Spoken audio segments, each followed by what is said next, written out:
Sa Shopee lang ako bibili. Yun. Shoot. Ay.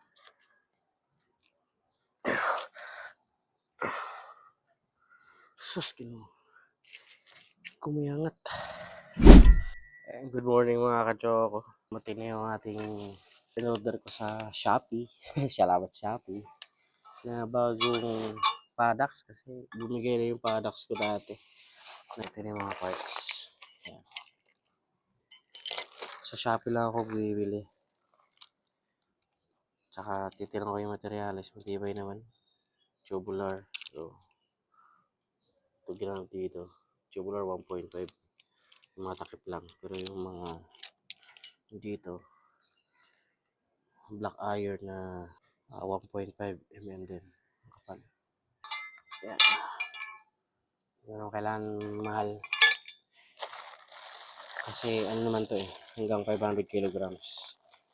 Siyempre, kung may pera ka, di bumili ka ng mga mamahalin, di ba? Pero ito, 1,000 lang to 1,1 lang ang bili ko to sa Shopee, guys. Yan. Dahil ikabit. Ingay ng mga aso ko.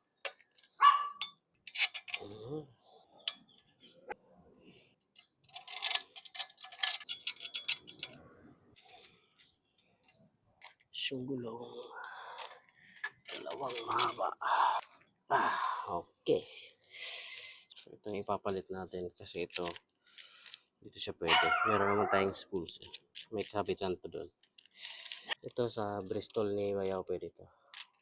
Alam mo. Baliktad yata. Tama ba yung lagay ko? Lock lang siya dito. Adjustment. Kape muna. Isap ng kape. Gulong pa pala. Kala ko tapos na ako Kape ko lumamig na.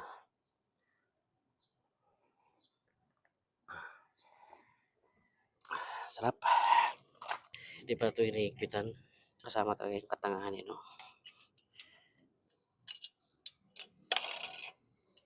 Hey. Ayos. Try natin.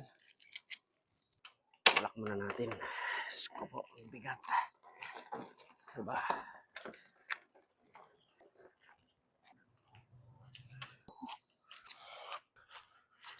Pero pag wala kang cameraman, testing natin dito. Try.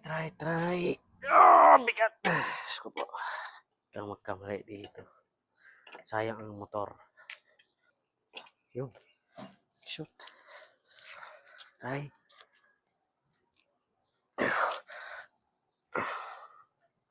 Sus, kumiangat.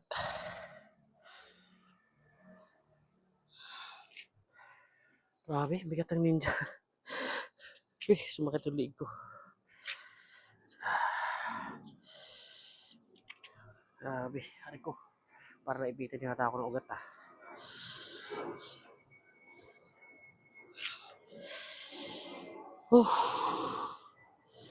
Bigat, kaya di pwede talaga dito yung ano.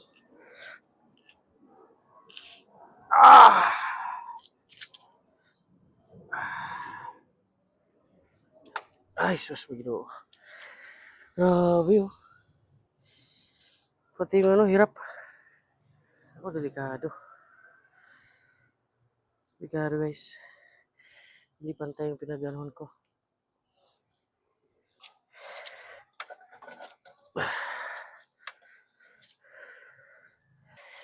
Kati mo pa.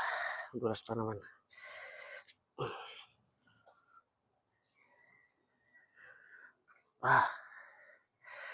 Kaya tayo tumawag ng ano.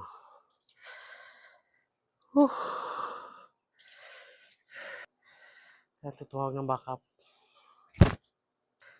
Hindi maganda guys yung ano. Yung parax na nabili ko. Wala siya yung paganoon sa taas. Dapat nakaganon dito.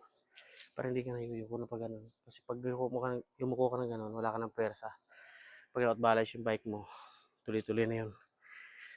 Hindi mo na mapigilan yun. Tawag na akong backup.